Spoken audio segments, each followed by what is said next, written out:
You, No, go ahead, do your thing. Heavy, do just like you okay, do. what's going on, good people? It's yours truly, Uncle D, one of the hosts of Chop Shop. We do a little something different on Wednesday night now. We have the heat discussions about music and best of this, best of that, best of that. So we finna bring it to you live. We doing something different tonight. So first of all, as we always, my brother to my left, the one and only, aka Greg Dawson, aka Rough City Hall's finest. What's going on, brother? How you feeling? Feel my hands like I always do. Nothing didn't change from Monday to Wednesday. Okay, we got a special guest here with us tonight too. I thought he might be heading out to San Fran for the Super Bowl, but he's decided to stay here, hang out with us. DJ Kid for free, stoked with the smoke. What's going on with you, brother? How you doing? I miss you guys, man. Good stuff. Good stuff. We miss you too, brother. So the topic posed this week by my brother was artists that started out with groups and went solo, who had the biggest impact on music. So the homework assignment was to each one provide 10 artists, and we'll go backwards. We'll go 10 to 1. So are we flipping a coin, or and you want me to start off So with my first, number 10? I know it's gonna go this way, but because I can do that really quickly. The the topic started with me telling you why you were wrong, but I think the consensus number one is going to be there, but it's everything after that, and it doesn't matter what genre, people. The genre does not Right. matter, and that's where the heated discussions came about. Okay. So you want me to start it off? Why not? Okay. I'm Usually gonna the start out now. Let me do this. Now I the got a first couple one honor. wrong. You usually the first one wrong anyway, so let's go. Okay, I got a couple honorable mentions I'm gonna recognize on here. Scarface from the Ghetto Boys and Luther Vandross with Change. Did anybody have any honorable mentions? No, ain't nobody do all that. Okay, so my number 10 artist is formed out of NWA, lead lyricist Ice Cube. Cube went on solo, helped discover Dub C, Mac 10. Did a lot with the movies. I mean, you got hood classics like your Fridays. Also started out in Boys in the Hood. So Cube to me is my number 10. Stoke, what's your 10? You know where I was going with this. I'm glad you brought up Ice Cube with the West Coast because for me, I got to represent the East Coast, and ain't nothing but to Cal. Okay, Similar yeah, I to what forgot little Wu Tang bias. Okay, we'll give you that look, though. it's Wu Tang bias, but I think just like you said with Ice Cube, he transcended into he was able to transfer from the group to being a solo with his first album to Cal. He jumped into movies, to shows with Ghost and all that other stuff. So Now this is Also, what's going to be interesting. also did Look, You're All I Need with Mary J. That's a banger. You still hear that 30 years later. I still So play it. I okay, fit it in there every time, every chance I get. okay, rough. What's your number 10? Teddy P. Okay. Teddy P at number 10. Okay. Let me go to my number 9. Let me tell you something. As you all went hip hop, and Sco, you said the same thing that I said. I thought Cube has a bigger impact, but I guess I don't know if we're sitting only in the musical genre, but we already know who's going to probably be a little bit ahead of him if we talk about just music, but just overall, I would not disagree with you. Okay. My number 9 artist is probably my all-time favorite pop artist. Um, Phil Collins. Started out with Genesis. Made some Billy Don't Lose My Number, In the Air Tonight, Susudio, Wait, Another right. Day in Paradise. Whoa. Yeah. You tell me Phil Collins is your number 9? Because I'm looking at let me say that Phil Collins has hits, a lot of good music, but the artist in front of him, I feel, did a little bit more. And once again, It's this your is it's your my list. view. It's your list. This is my view. Okay. So what you got for number 9, brother? Bro, I feel like you're echo because I actually instead of Phil Collins, I went with Paul McCartney at number 9. Okay. See. Okay. Okay. Coming from the Beatles, That's a good one. obviously that was technically in its time they were a super group. Other than Absolutely. Ringo, Absolutely. You know, everybody had a pretty solid solo career. I mean, Ringo had an okay career as a solo artist. But you know who was and tell him who's so underrated, and actually I think his career is better than John Lennon, is George Harrison. And I don't know exactly how he got lost. I guess because he's more production, but George Harrison had a great career. And since you did bring up I forgot your number. Who was your number? We're on number 9 right now. So who was your number 10? He was a producer. Method Man. No. Heavy's number 10 was. Oh, my 10 is Ice Cube. Ice Cube. Okay. Well, no, he wouldn't count the producer. Go ahead. Okay. What's your 9? Easy Like Sunday Morning. And really, he's this far down because of. We talk about it off air all the time, Stokes, so you would know this. Daryl is of the belief that because of the explosion of Prince and Mike, it pushed Phil and Lionel way down somewhere where they were probably would have been a little bit higher had it not been for the massive success of Mike and Prince. Which I don't disagree with. There's a lot of artists that missed out from that 82 through 86 run. Could you sit back and think about it? Mike did Thriller. Thriller dropped at 82. Prince did 1999 and 83. And did Purple Rain in 84, and that road. So you had a good 4-year stretch where they dominated the charts. And keep in mind, Can't Slow Down by Lionel Richie, his best-selling album, No Jacket Required, Phil Collins' best album, were all released during that span of time. Right. And then they also had to compete with Madonna, the emergence of Madonna. Right. And also that whole, I want to say boy band stuff, but what is it like with Duran and all them? They hair bands. Yeah. The hair bands. Hair bands.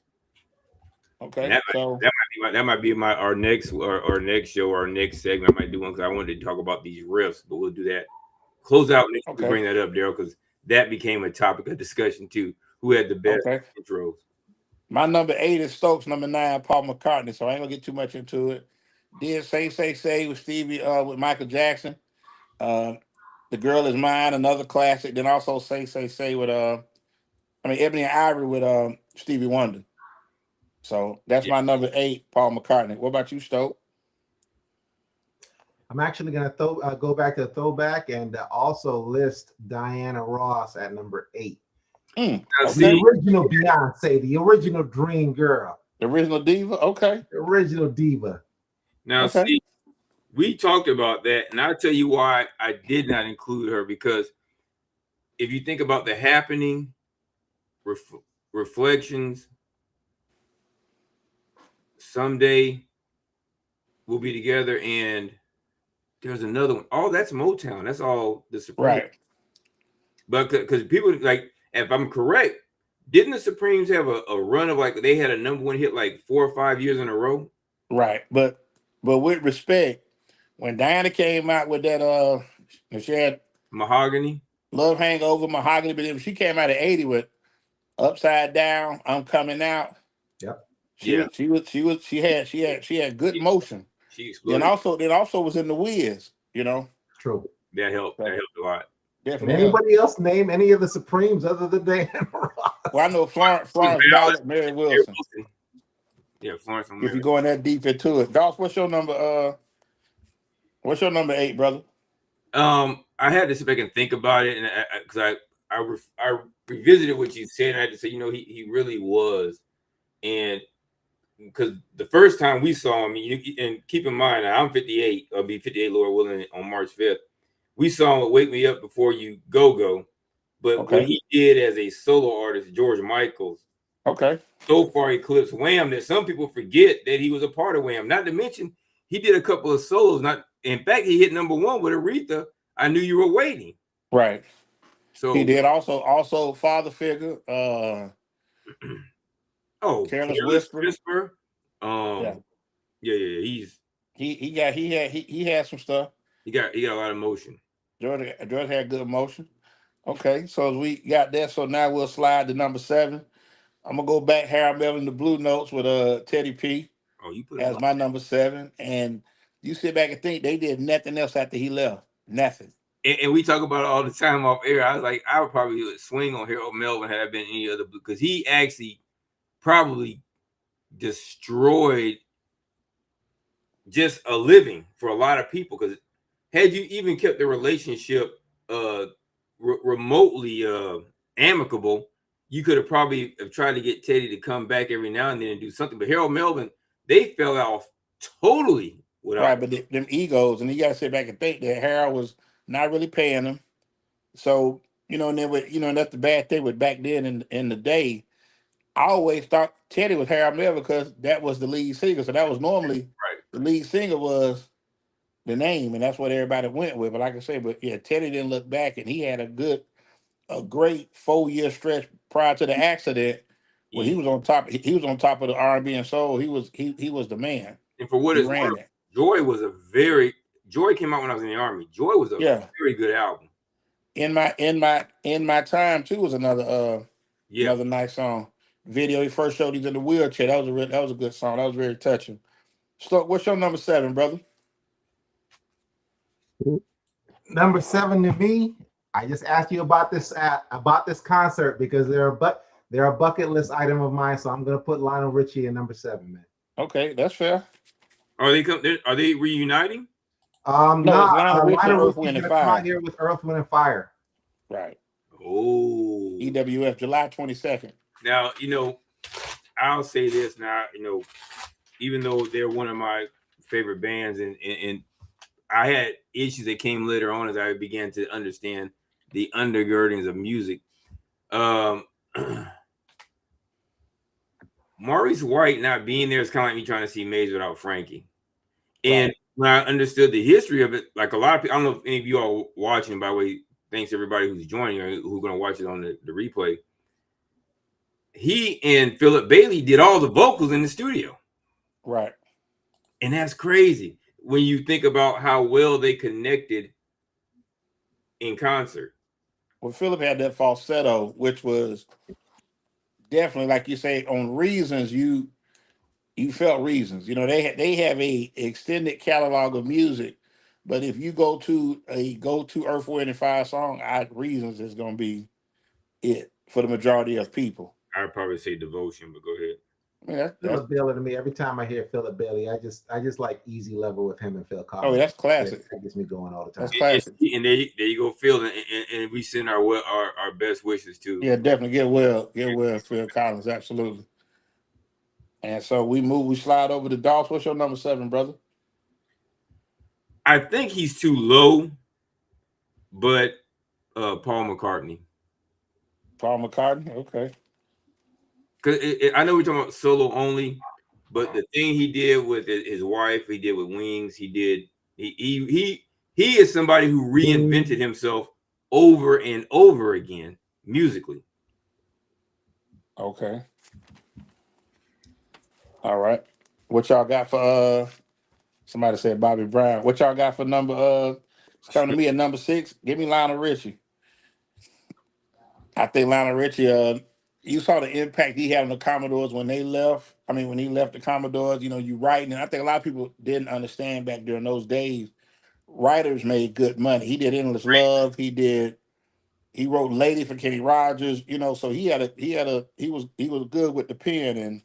And when he started doing that, it's easy to split money with you than it is with 5 others. So especially when I can do everything that y'all do. Right.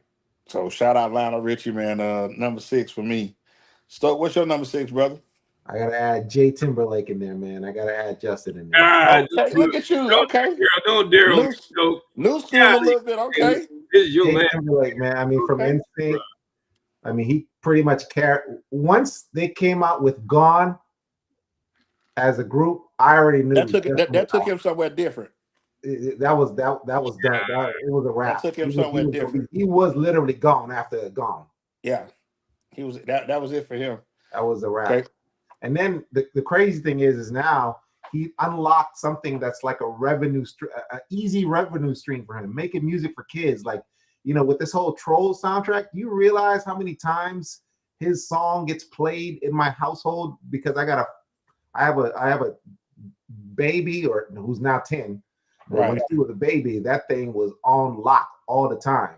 So Okay. when we play that on a streaming channel, whether it's Pandora or Spotify, Okay. he unlocked a way to make him money continuously, because that's like, I think they're on 4 trolls now. Yeah. So And I think Gone came out 25 years ago. yeah, man. That's crazy. And he's still getting money. Doss, what's your number 6? I ended up flipping it, and I think I'm probably need to return it back because it was originally. I'm gonna keep it there. I'm gonna Beyonce.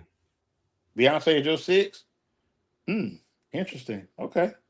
All right. Okay. So we got the bottom half. People sometimes, if you're not an older person, like, and I don't think that to be our age, but say if you're not at least 5, you may have forgotten that she was a part of Destiny's Child. Because there's really nothing that she can't do individually in her concerts. I haven't been to one, never will. But I kind of think the writing on the wall was for every Destiny's Child song. When they started that she was gonna leave. I'm gonna do 2-3 albums, and then once I get what I'm gonna go ahead. I'm going to go solo.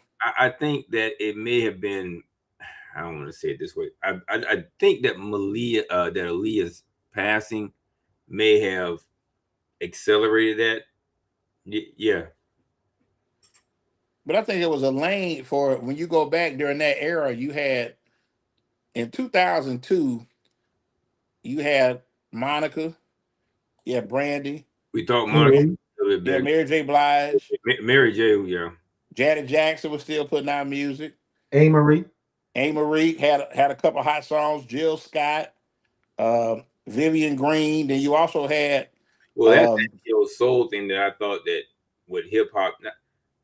I'll say that the powers that be killed neo soul because it was still that last vestige of us loving each other music. They had to get neo soul out of the. I give you that. Screen. I give you that. Hey man, and this is why the younger kids are so angry nowadays. Everything they've heard is angry. Everything that it's either angry or depressed. Like if you listen to the new music nowadays, and I'm not gonna sit here and bash new music, but me as a DJ, it's hard, it's tough. I have problems playing with new music. Okay. Let's slide to number 5. I'm gonna go with Compton's own Dr. Dre. Started out with NWA.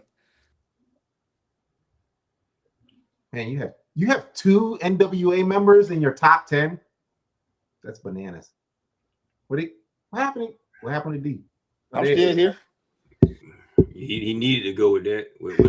I mean, hey, this is here we go again, guys. This is me. Dre. He's someone to have the 2, but we'll again. But also Dre discovered Snoop, discovered Eminem, who discovered 50 Cent. So he has a tree. He has a tree. And then not to mention your local with the Warren G, Dog Pound, Rage, Nate Dogg. Yeah. All that came off the Chronic. Gave Nate Dogg a career. Yeah. And we can't forget about the world-class Wrecking Crew. Exactly. No. Us old heads remember. Yeah. And that's what makes it a little bit interesting. Turn off the lights. and in fact, what's so crazy is that also people don't remember the LA Dream Team. Remember that? Of course we do. Okay, Rockberry Jam. Then they had Dream Teams in the house. That's classic. Dream Teams in the house. That's the funky one. I remember they was on What's Happening Now. What they did. Well, go ahead. What's your number 5, brother? I'm gonna go a little different. And back in the 90s, growing up, I used to hate this band because they would always get constant airplay on the radio, especially when I arrived here, because we got here from the military. Okay. And we were stationed here in 95, and No Doubt was on the radio every damn time on 93.3 FLZ, and I hated it. But if you really think about it, Gwen Stefani with No Doubt, she went from ska punk to pop to and then now country. Like her voice just just transcends and translates Who's she well married to? in multiple genres. She's married to a country singer, right? Blake Shelton. Well, that's on the rocks, but Blake Shelton. Okay. Yeah, you say, well, you said, was she married to Blake Shelton? Yes, absolutely. Yeah, but I remember she did the song with Eve, Blow Your Mind, another Drake produced track. But yeah, that was hot. That was a Drake track. You're right. Hot. You're right. That was hot. Damn. That was hot. So, Doss, what's your fifth? I had to give it to him. You know, and somebody think he's a little high, but I had to sit back and think about it when we talk about him all the time, and his ability to go in between his solo career and his group, keep the distinct sounds, and keep them both on the right trajectory. Phil Collins, because even though I know we're talking about his solo career, right. he pulled Genesis along with him, and he also stepped back in Genesis, and then stepped back forward in Genesis, and then at the same time did his own stuff solo. Almost like Robert Palmer, but you know. Yeah, Robert Palmer, he doesn't have the music. But yeah, Phil is that dude, man. Like I say, you can go against all odds. You can go in the air tonight, throwing it all away. Phil got a good catalog. He pretty deep. Now we finna get into the foes. And Easy Lover again. Yeah, can't forget Easy Lover. Another Day in Paradise. Also, I'm gonna keep it simple, man. The highest ranked female in my top 10, Beyonce at number 4. So, what can you say? Started out 17, 16, 17, and has had a hell of a run. So why the looks though? What's your issue with Beyonce being number? Is the highest ranked female or at number 4? At 4. Like I would have thought she would have been further down the list, like okay, well, actually up the list. Okay. Yeah. Okay, that's hey. What's your number 4 then? Soak with the Smoke. People gonna be mad at me, but also no. Look, Bobby Brown. Hell no. I grew up listening to it. Hey, bro, that's what we like, bro. So we have to respect. Yeah. At the end of the day, like you know, in fact, he was before the guy that's my number 2. He was that thing for R&B. He had a great run with Don't Be Cruel. Mm-hmm. And then he tried to come back with Humping Around. Humping Around was okay. His biggest song is the one for Ghostbusters. Right, On Our Own, correct. But that was in 1989. So you go back, Don't Be Cruel came out June 20th, 1988. And I know as a freshman at Xavier in 89, that spring, Don't Be Cruel, that was the Ronnie video. And you play that. You play any of those songs to this day. Yeah. That'll get that's timeless music, man. Here's the crazy thing. His album, Guy and Keith Sweat, ran for 2.5, almost 3 years. Yeah. Yeah. And it was literally, I mean, it's New Jack. It was really Teddy Riley. Yeah, and Teddy, I was gonna say Teddy Riley, because I remember I was in Germany, and when Keith Sweat's album hit, each room in the Bears seemed to be playing a different cut off of the song. Right. Keith jumped out real strong when he first jumped out. He did. See, when Keith did I Want Her, and people don't remember, that was the first song. I Want Her was first. Right. Make It Last Forever was the one that took him over the top, but it wasn't even his second song, I think. I know one was first. No, it was. Make It, well, I was overseas, so I know. Make It Last was the second one. Okay. And that's when you know that when that beat hit, boy, you're like, man, who is this? Yeah. And the girl on that singer, and he was on there, because she disappeared. I Want Her was like upbeat. So it was like, okay, well, this cool, Then when he can't make it last, I'm like, who's this dude? Same dude, you know what I'm saying? So I was like, okay. Mm-hmm. What's your number 4? So it's come back to me for 3, right? No, it's me to 4. Yeah. Who's your 4? Well, you talk about Bobby Brown, but y'all forgot somebody who helped. He had several production members: Terry, Jimmy Jam, Terry Lewis, Teddy, and Babyface. Babyface is your 4? Respect. Okay, respect. Okay. Okay, that's a good baby. Produced, did it on the road. So you can't never discount that. Introduced Toni Braxton to us. Um actually Deele, yeah, the Deele. I said I remember him with the Deele, but Mhm. right. Shoot 'em up movies, Two Occasions. Two Occasions still right now is a was an classic. anthem. Was an anthem for my Right, generation. right. I Okay. still, I still sing that to my wife, and Okay. she still get goosebumps. That's day and night. Day Okay. and night. Yeah. That's a good one. In fact, that may be a good one for we so with the spirit of Valentine's Day, maybe top 10 love songs. We can do it. Okay, let's say less. Number 3, Chicago's own Robert Ooh. Kelly. Ooh. Can't discount. Hey, he's got some stuff off outside of music, but just the genius and the music he put together, you can't ignore that, bro. Not You at all. can't. You can't. So Robert gets my number 3. So what Yes, about you? I got a DJ this weekend, and they told me the do not plays. I can only Okay. play R&B. I can't play no rap, and I can't play no R. Kelly and no Diddy. Insane. No step in the name. Okay, I get it. WJ, you got it. No I'm forever. saying, like, if No you got black forever. No feels forever. if you ain't stepping, like They cutting the check, man. So you have to Yeah. that's gotta right. follow protocol. So that's No forever. No just like that. No. Chill, man. You can go happy to people. happy people. Happy people, and the Yeah. fact is that if you really dive deep into this man's catalog, like Oh, it's other artists, like he has his hand in a lot of artists, man. AC JoJo.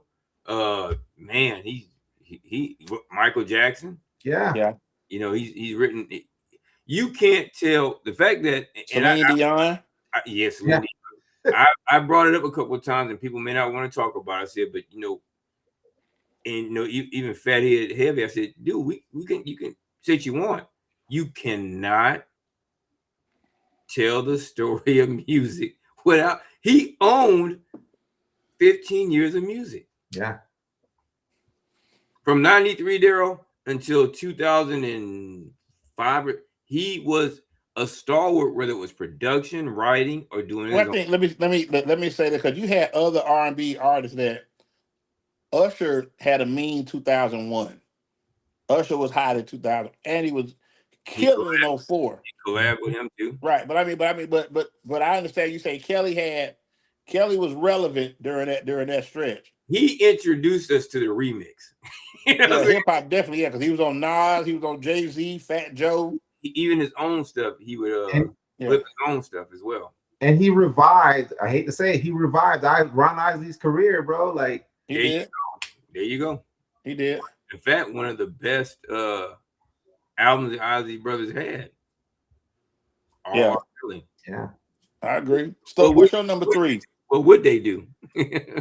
I love the fact that Doss is telling me about like a lot of his time in the military, because a lot of mine is like really emotional. So like this one, for me, when I was in Guam and I was a teenager, I was cleaning the barracks back in the day. That was my job. I was working for a janitorial crew, and I cleaned the hospital. I cleaned the hospital and then the barracks. There's a small barracks down the street from the hospital, and I had the Fugees on lock, on my cassette tape, on lock, on rewind. That and there is a Dark Side by Method or by Redman. That was on lock. But when I heard this young lady, man, Lauryn Hill, and it's just it sucks that she just didn't capitalize because of whatever she's dealing with. But Lauryn Hill, bro. Yeah, I ain't gonna lie to you, because that Miseducation, that's a classic. I don't care about what she's doing now, not showing up to shows. That should be in the Smithsonian. But in 1998, even Bruhs was on the Fugees anyway. They had some good stuff out, but when she dropped hers, that was that thing that was tough. From that Mel Gibson movie, Conspiracy Theory, when she dropped "I Need You, Baby." Yeah. And then also Best Man, Turn Your Life Down Low. Yeah, you're right. He was on that too. with Ziggy Marley. So yeah, she definitely And I ain't plus, got no argument with that. Like I said, it's all opinion, so I'm good with that. I Josh, had a what's your small crush, third? and I had a small crush when she was on Sister Act 2. Okay, I okay, used okay. to love that Lazy Eye, no doubt. You said number 3? Yeah. After tremendous deliberation and consideration with me myself, I had to sit back and think about it and say, dang, it's hard because what he did for, well, one, the vision of a skinny white kid from Detroit and the risk of putting and throwing him into hip hop, despite his talent, because his talent is undeniable. Okay. Dre. Okay.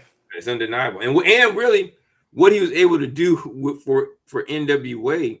I know Cube did the writing, no doubt, so I'll give you that. But what he was able to do with the production of it, and he did it around nominal lyricists. Right. Because don't forget, he didn't have the DOC long. Right. But what he did. And actually that album, The Formula, is something else. And yeah. And young, no one does it better. No. Listen, people. Young folks, this is, we kind of do this to kind of bring you up to speed with some history. Go check that one out. Yeah, you won't skip a track on that one. Yeah, but the funny thing is that we talk about Eminem sold the most albums of any hip hop artist. No Think doubt. about that. So the most albums of any hip hop artist. Wow. They got to stand for something, man. So yeah, shout out to the vision to take a chance like that when he had just, don't forget, he still had just been put out, stepped over, you want to call it, from Death Row. Would you grab Eminem? But you know what's crazy? Fat Joe said that he had a chance to sign him and didn't. But you kick yourself in the ass every time.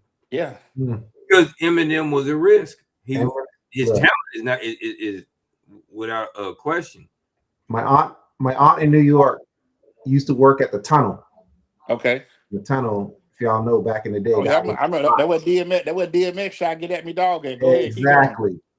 Exactly. And she worked at the Tunnel as a bottle girl, but basically she sent me like a tape back in the day of Eminem. His what do you call that? A demo? It's not a demo, but it's a mixtape. Yeah, it's a mixtape. Okay. And I put it on and I was like, what is this? And initially, because it was so different at the time, I wasn't ready for it. Right. I wasn't ready. Like, I just put it to the side and just kept on listening to my Wu-Tang and my Helter Skelter and all that. And it's funny you say that, because I think the production of Dre made that. His lyrics was there. Mm-hmm. But just imagine if you got GZA doing his production. May not come out the same. Yeah. Dre was doing his thing. So yeah, shout out to Dre and shout out to Marshall Mathers. Yeah. Number 2 for me is Babyface. And I go just with the production side. He did a lot of music. He had a great run of doing music. I think he's played a part in over $1 billion worth of music being sold.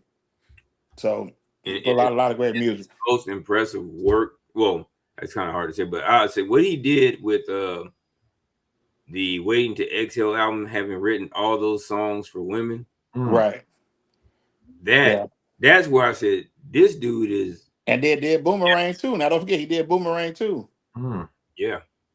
Yeah, he wrote for Boomerang too. So I mean, he was doing his thing. I mean, but yeah, definitely. There's a lot of men on Boomerang, like There You Go. Die Without You, I think, is on Boomerang, isn't it? It is PM Dawn. And you know what's crazy? He did My for his brother. After 7. For his brother. And they didn't want it. And Johnny Gill I think they missed a session. No. They didn't. They were just like, one of the guys didn't show up. Yeah, they missed. It just fell in Johnny Gill's lap. But speaking of which, going back to my number 3, that which is insane. In the club was actually the beat was for D12, and they didn't want it. Right. Can you imagine? Not that 50 wouldn't have jumped on, but in the club, when I say threw him out there, he flooded everything because man, that was the ultimate. The album was Wanker. That was the ultimate alley. That was the ultimate alley, because you go back 2003, there was nobody, like you said, how you try people bumping Keith Sweat. They were bumping 50 Cent in 03. But Wankster was people forget Wankster was the first cut from that album. Yeah. And then when In the Club came, everybody was like, what in the world? Because actually, if I'm correct, in the Club pushed don't push it out the way. Yeah. Get low, but I mean, he had 50 had such a dominant run. I mean, then he came back with G Unit later on that year. Then brought the Game out. Yeah, he brought Buck, Young Banks, Game. Mm-hmm. Then he came back in 05. So I mean, he had a good lock on it at that time. What's your number 2, Stoke? Number 2, numbers never lie. 32 Grammys. You got to give it to Beyonce. You got to give it to the Queen, man. Okay, Queen B. Okay. And, you know, okay. My daughter calls her Auntie Beyonce. You know, okay. She's dominated the culture for going on what? 25 years. 99. Destiny's Child. And to think they lost on Star Search. Right? They lost on Star Search. Didn't Fantasia lose also? Or was Fantasia it American Idol? Yeah. But the group that they had on that with Beyonce, they were definitely not better than them. But I do want to circle back though, because you mentioned something about Eminem selling the most records. Do you think if it wasn't for streaming, that wouldn't have already been broken by either Drake or Kendrick? If it wasn't for streaming, that's not fair, because you're going to forget, I think, our Universal #1 and also Prince. If Madonna, if streaming had been available in the 80s, good Lord, bro. Yeah, that's a totally different dynamic. Yeah. When you talk about Thriller's the highest selling album of all time. So just matter if you're streaming it. Yeah.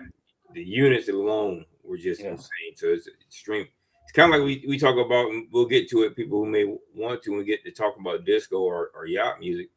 What the Bee Gees did was, which gets left behind, streaming. You talk about the 80s, a lot of artists in the 80s, had streaming been there, they'd be okay right now. Right. I agree. Beyonce is the second coming of Janet Jackson. No, that's apples and oranges, man.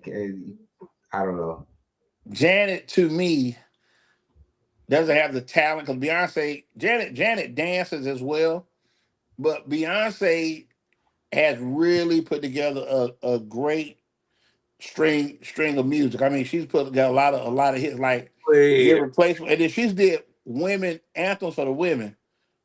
Upgrade, Irreplaceable. Single Ladies. Lately, Rhythm Nation was it? Yeah, Janet Jackson did the same thing for her during her time. Rhythm Nation, like you said, you got Control. Yeah. Control. What have you done for me lately? The thing is, it was the time and the era, and the thing that allowed Beyonce was not risque, so to speak. She was extremely attractive and sexy. Yep. Janet broke her own image, and she still maintained the which we may know what she is like now, but she broke her own mold and had to try to reinvent. She reinvented herself. That ain't Charlene from Different Strokes. She had to get away from Papa Joe. That ain't Pitty from Good Times either. Right. I remember she did Young Love. You remember that? She was in the water on the album cover. The first two albums were trash. Young Love. Yeah.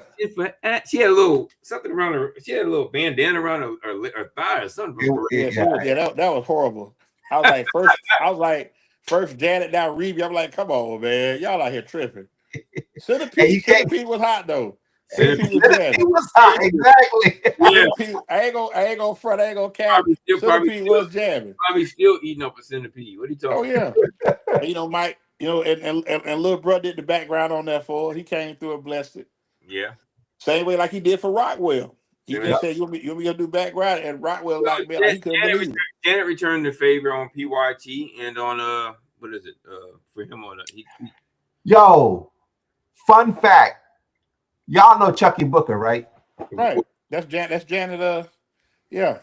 So I was like last year old when I found out that in Chucky Booker's song Games, yeah. when it says Chucky, that was Janet. Oh, I didn't know that. Yeah, that was Janet. They I just found that out today. When he was working under her as his backup or her backup vocals.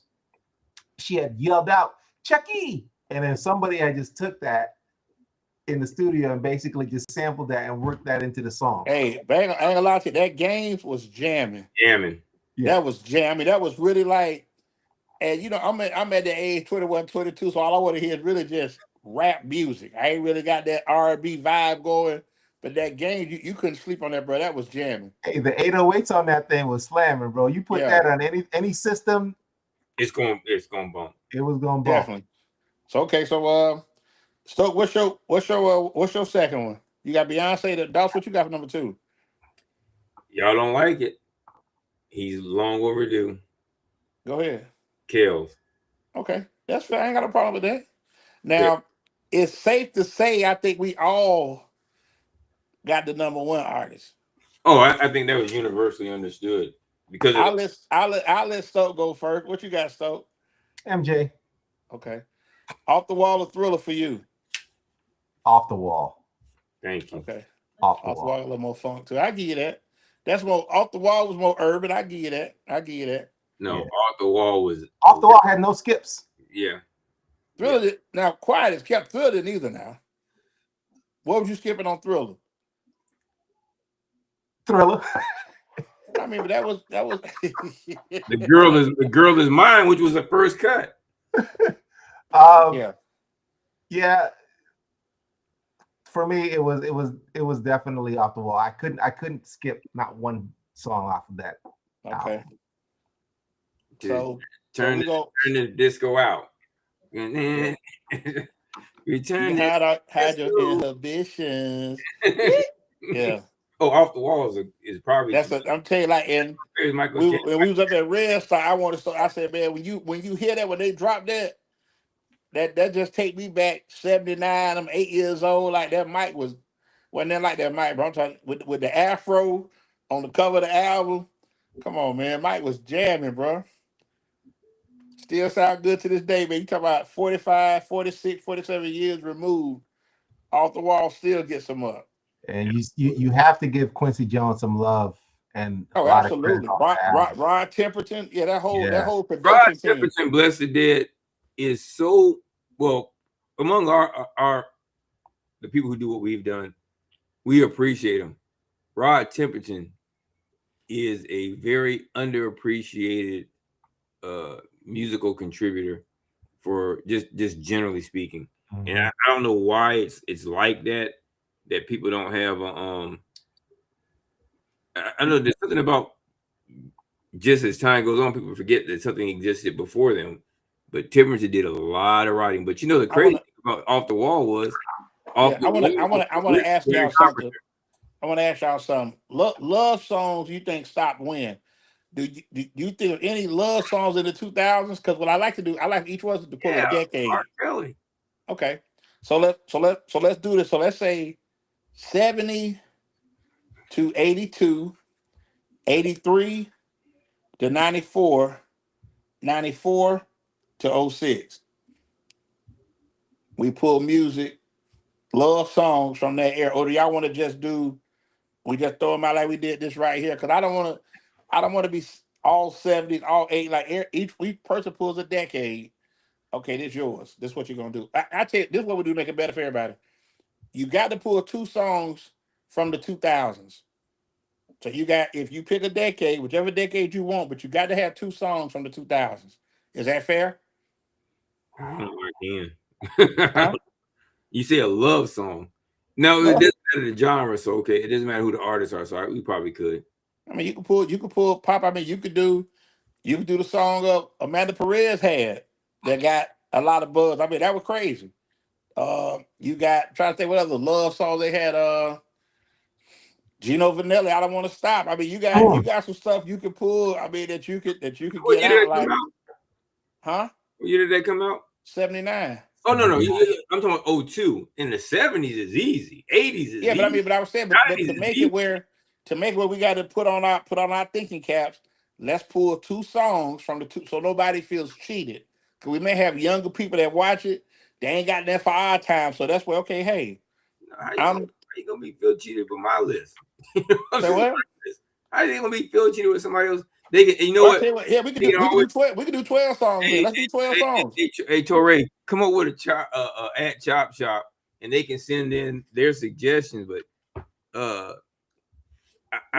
we'll do 10 songs. Disrespectful to try to say that I'm going to include an era where we wanted to immediately equate essentially softcore porn on. No, but they had some beautiful songs that came out in 2000. Don't do that, bro.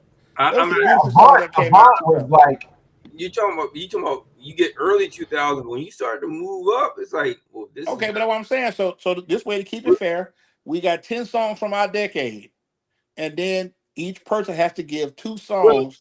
Well, I can do it from 2000, probably 2007, because I'm thinking it don't matter. That's fine. As long as it's 2000, that's fine. So each person. So make sure we got this right for everybody that's listening. You do your decade. So 70s, 80s. So which one you want? I'll take the 90s. Dolls? Oh, I'm gonna take the 70s. Okay, I got the 80s. So we're gonna do 80s, 90s, Dolls 70s, and we're gonna do pull 2 songs from the 2000s. Okay? And we love songs. Okay. Is this for next show or is this right now? No. What? Next show. Okay. Next show. Not feeling on your booty. That's not a love song, guys. See, that's Freak Me is not a love song, guys. Okay. Fiending is not a love song, guys. Asking I'll do might be. Okay, so I want to make sure that we put the rules out there. So wait, Fiending? You don't think Fiending is a love song? Hey, come on, man. So you think Fiending is a love song? Come on. So see, this is part of the problem. This is part of the problem. Yeah, new school tripping. New school tripping. That man said, "Take my money, my house, and my car." Okay, there's nothing preaching love. He said before a hit of you. Crackhead would say the same thing. So hey, but Doss, he said before a hit of you can have it all. You can have it all. For a hit of you. Yeah. Where's the love? So with a crackhead. Yeah. You. I tell you, hey, listen. I tell you what you do. When you get off the phone, we get out doing the show. Ask your lovely wife, do you think this is a love song, baby? She already said no. Thank you. Probably. Way to go, way to go, Mama Stokely. Yeah, Stokely, you trip. You on that aggressive love music. Man, look at here. They love the same thing G Money ended up loving at the end of New Jack City. So man, KC said, take my money, take my car, before a hit of you. G Money. G Money gave up BMD. Yeah, I'm gonna defer on that, Stoke. That dog ain't gonna hunt, man. We're gonna keep that in the spirit of Nathaniel. That's not happening, bro. Oh man, I need the clip of this. Hey Torres, can I get just a snippet of this little argument? Because I want to post this right here on my social so I can poll folk. Yeah, I'm trying to figure out why it's not showing on Torres. Why it's not showing on the GD stream, but that's okay. I'll end up cutting it up and throwing it out there. Okay, so we got our own little verses. It is. It's on your channel. I looked at it and I didn't see it, but it's all good. We got our own little verses coming up next week. They're gonna be good. Then I got the 80s. I gotta go through my diet. Hey, I'm kind of nervous about Stoke. Stoke will have some wild stuff over here. We gotta go ahead and make this close search. Hey, Stoke. Hey, he might have 2 close by decks on his. Man. So hey, I'll say, if nothing else came out of this, we knew that I was right and Heavy was wrong as usual. And I appreciate Man, you. Uncle D finna start up in the paint that week. Man, I got my whole generation behind me, man. Oh Them man, 80 babies, man. We were dancing for company in the 70s. In the 80s, we was on the phone, just holding the phone, just breathing. So let's do it. I'm gonna look for all the Joe Mama Johnson tapes from back in the 90s. Yeah. Hey, just don't bring any of what's my man from Carolina? Slick Vic, Jam Pony. Slick Vic, Jam Pony. That's for a lot of them. Okay. Hey, I'm worried about Stoke with his Stoke said Jam Pony. He think 50. Yeah, we ain't gonna do that. So we got some fun with it, man. So I want to thank all y'all for listening, man. Stoke with the smoke. Thanks for coming on, brother. We back at it next week. Ruff, you want to get us out of here, bro? Hey, no, listen, man. It's always important. Sometimes it ain't about right or wrong. More important, it's about clarity. You never reach resolution if you're not willing to engage in honest dialogue, even if that dialogue is with yourself and you're right, like I am, and Daryl is wrong. Hug the person you love the person you hug. On behalf of Chop Shop, Let's talk music. Let's talk music, of course, as always. And we'll say peace. We'll say chicken grease. We're out of here. Keep God first. Love your family. You said holler tonight. We gone. Thank you. And don't be fiending. Yeah, please. Jesus.